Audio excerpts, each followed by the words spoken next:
Lawmakers accuse Attorney General Bondi of concealing Epstein associates' names, particularly Leslie Wexner's, in released documents. Justice Department faces criticism for excessive redactions and withholding information in 3 million pages of Epstein Files. Bondi defends document handling, citing victim protection, but engages in heated exchanges with committee members. Concerns raised about Justice Department's independence and alignment with political interests in handling high-profile cases. Epstein case continues to impact U.S. politics, with focus on powerful connections and victim advocacy. U.S. lawmakers accuse Bondi of hiding names of Epstein associates. Reuters, February 11. Andrew Goudsward. Washington, February 11. Reuters, a Republican U.S. lawmaker on Wednesday accused Attorney General Pam Bondi of concealing the names of powerful associates of the late financier and convicted sex offender Jeffrey Epstein as she faced questions about the Justice Department's handling of investigative files in a charged hearing before a House of Representatives panel. Representative Thomas Massie, a Republican from Kentucky, who helped lead the effort to require the files' release, accused the Justice Department of a massive failure to comply with the law as he questioned why billionaire Leslie Wexner's name was redacted in an FBI document listing potential co-conspirators in the sex trafficking investigation into Epstein. Bondi said Wexner's name appeared numerous times in other files the department released and that the DOJ unredacted his name on the document, within 40 minutes of Massie spotting it. 40 minutes of me catching you red-handed, Massie replied. Lawmakers complain of excessive redactions. Bondi had a series of other heated confrontations with members of the House Judiciary Committee who expressed frustration with the amount of Epstein material the department has redacted and withheld. Several victims of Epstein's alleged crimes watched from the public gallery.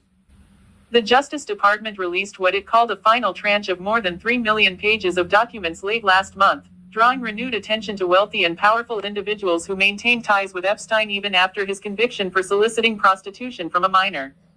Lawmakers have complained that redactions in the files appear to go beyond the limited exemptions allowed in a law Congress passed nearly unanimously in November. The department has also declined to publish a large volume of material, citing legal privileges. Bondi responded to the criticism in many cases with personal attacks and insults directed at lawmakers.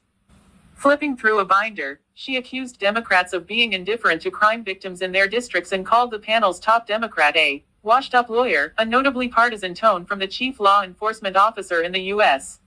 Bondi said more than 500 Justice Department lawyers worked on a compressed timeline to review reams of material. Any disclosure of victims' identities was inadvertent, she said. I have spent my entire career fighting for victims, and I will continue to do so, Bondi said in her opening statement. Wexner, a former CEO and founder of Victoria's Secret owner L Brands, hired Epstein as his personal money manager starting in the 1980s. He has accused Epstein of using his money to buy properties and goods and says he severed ties around 2007, after Epstein was first criminally charged. Wexner has denied knowledge of Epstein's criminal activities and has not been accused of criminal wrongdoing. The Epstein files have dogged Bondi throughout her tenure as Trump's Attorney General.